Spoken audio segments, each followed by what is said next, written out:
சற்று முன் கிடைக்கப்பெற்ற மிக மிக முக்கியமான செய்தி ஒன்று வெளியாகி உள்ளது. 80 தொகுதிகளில் பன்னீர்செல்வத்தின் ஆதரவாளர்கள் ஒட்டுமொத்தமாக அதிமுகவிற்கு எதிராக வாக்குகளை செலுத்த திட்டமிட்டுள்ளனர்.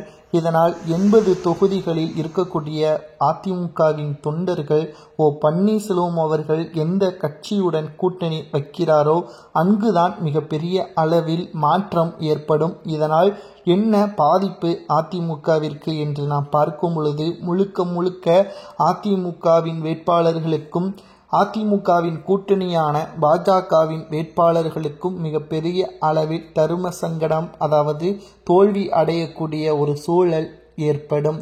கிட்டத்தட்ட எடப்பாடி பழனிசாமி அவர்கள் சுயநலத்திற்காக அதாவது தனது பதவியை தக்க வைத்துக் கொள்வதற்காக OPS அவர்களை கட்சியிலிருந்து நீக்கினார். அதிமுகவின் சில கொள்கைகளையும் தனக்கு சாதகமாக மாற்றினார்.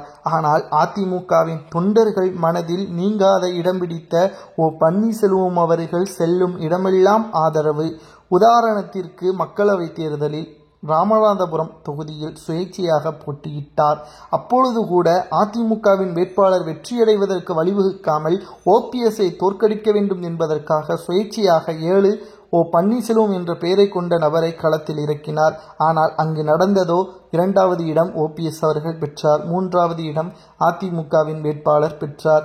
இப்பொழுது மக்களும் சரி தொண்டர்களும் சரி OPSஇன் பக்கம் இருக்கிறார்கள் என்பதை நம்மால் பார்க்க முடிகிறது.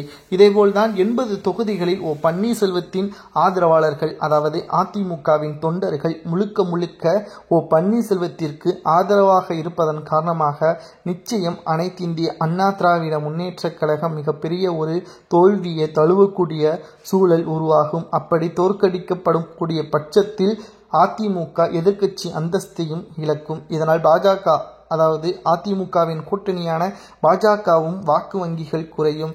இதை எப்படியாவது தடுத்து நிறுத்துவதற்குத்தான் பாஜகவின் தலைவர் நயினா நாகேந்திரன் அவர்கள் அதிமுகவில் மீண்டும் பன்னீர்செல்வம் அவர்களை அதிமுகவில் இணைப்பதற்கான முயற்சியில் ஈடுபட்டு வருகிறார். ஆனால் அதிமுகவின் ஒட்டுமொத்த ஆதரவும் OPS